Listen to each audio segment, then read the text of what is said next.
నవ్వు మనిషికి దేవుడిచ్చిన వరం. ఆ నవ్వును కోట్ల మందికి పంచిన ఒక దేవుడు తన చివరి రోజుల్లో మాత్రం ఎందుకు కన్నీళ్లు పెట్టుకున్నాడు? పొట్టచెక్కలయ్యేలా నవ్వించిన ఆ హాస్యబ్రహ్మ చివరికి అవకాశాలు లేక ఒంటరితనంతో ఎందుకు కుంగిపోయాడు? అసలు ఆ ఆఖరి రోజుల్లో ఆయన జీవితంలో ఏం జరిగింది? న్యూస్ మంత్ర ప్రేక్షకులకు స్వాగతం. ఈరోజు మనం మాట్లాడుకోబోయేది తెలుగు సినిమా హాస్యానికి నిలువెత్తు సంతకం జంధ్యాలగారి గుండెను పిండేసే చివరి రోజుల గురించి.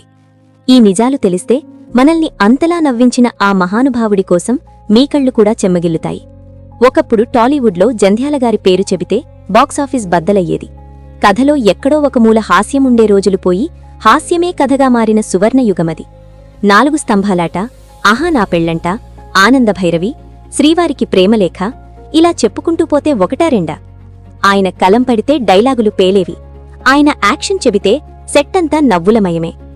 సినిమాలో కామెడీ ట్రాక్ అంటే వేరేవాళ్లను పెట్టుకునే రోజుల్లో ప్రతి క్యారెక్టర్లోనూ కామెడీని పుట్టించిన బ్రహ్మ ఆయన. ఎన్టీఆర్, ఏఎన్ఆర్ లాంటి మహానటులు సైతం జంధ్యాలగారి కోసం డేట్స్ అడ్జస్ట్ చేసుకున్నారంటే ఆయన రేంజ్ ఏంటో, తెలుగు సినిమా మీద ఆయన వేసిన ముద్రేంటో మనం అర్థం చేసుకోవచ్చు. ఆయన సినిమా వస్తుందంటే కుటుంబాలు థియేటర్ల ముందు క్యూ కట్టేవి. అశ్లీలత, ద్వంద్వార్థాలు లేని స్వచ్ఛమైన హాస్యానికి కేర్ ఆఫ్ అడ్రస్ ఆయన. కాని కాలం ఎప్పుడూ ఒకేలా ఉండదు కదా. 90వ దశకం సగానికి వచ్చేసరికి తెలుగు సినిమాలో వాతావరణం, ట్రెండ్ మెల్లగా మారడం మొదలైంది.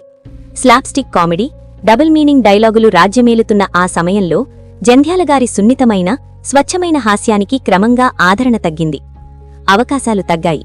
ఒకప్పుడు ఆయన దొరికితే చాలు, ఆయనతో సినిమా చేస్తే చాలు అని క్యూ కట్టిన నిర్మాటలు ట్రెండ్ మారిపోయింది అంటూ మెల్లగా ముఖం చాటేయడం మొదలుపెట్టారు. జంధ్యాలగారికి అది మింగుడు పడలేదు. తాను ప్రాణంగా నమ్మిన హాస్యాన్ని చంపుకోలేక, కొత్త ట్రెండ్కు తగ్గట్టు దిగజారి సినిమాలు తీయలేక ఆయన పడిన మానసిక సంఘర్షణ అంతా ఇంతా కాదు. అదే సమయంలో ఆయన ఆరోగ్యం కూడా క్షీణించడం మొదలైంది. క్రమంగా అవకాశాలు సున్నా అయిపోయాయి. తనను తాను 4 గోడలకే పరిమితం చేసుకున్నారు. తన చుట్టూ ఉన్న ప్రపంచం, తను నమ్ముకున్న ఇండస్ట్రీ తనను మరిచిపోతుందనే బాధ ఆయన్ని లోపలి నుంచి తినేసింది. ఆ రోజు 2001 జూన్ 19. ఎప్పటిలాగే సాయంత్రం కుటుంబ సభ్యులతో సరదాగా గడిపిన జంధ్యాలగారికి అకస్మాత్తుగా తీవ్రమైన గుండె నొప్పి వచ్చింది. ఆసుపత్రికి తీసుకువెళ్లే ప్రయత్నం చేశారు కాని ఆ లోపే ఆ నవ్వుల రాజు మనందరినీ ఏడ్పిస్తూ శాశ్వతంగా కళ్ళు మూశారు.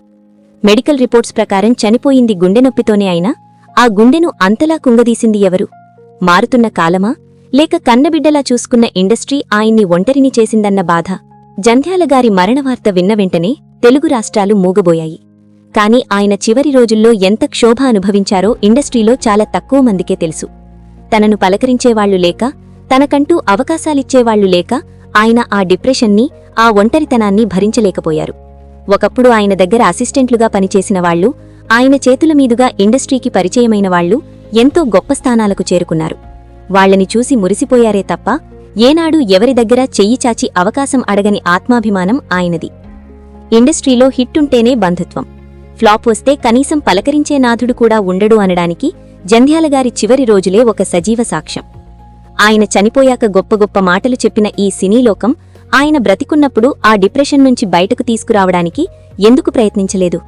ఆయనకు అండగా ఎందుకు నిలబడలేదు? ఇదే అభిమానుల గుండెల్లో ఈనాటికి మిగిలిపోయిన అతిపెద్ద ప్రశ్న. మనిషి దూరమైనా ఆయన పంచిన నవ్వులు మాత్రం ఎప్పటికీ అమరం.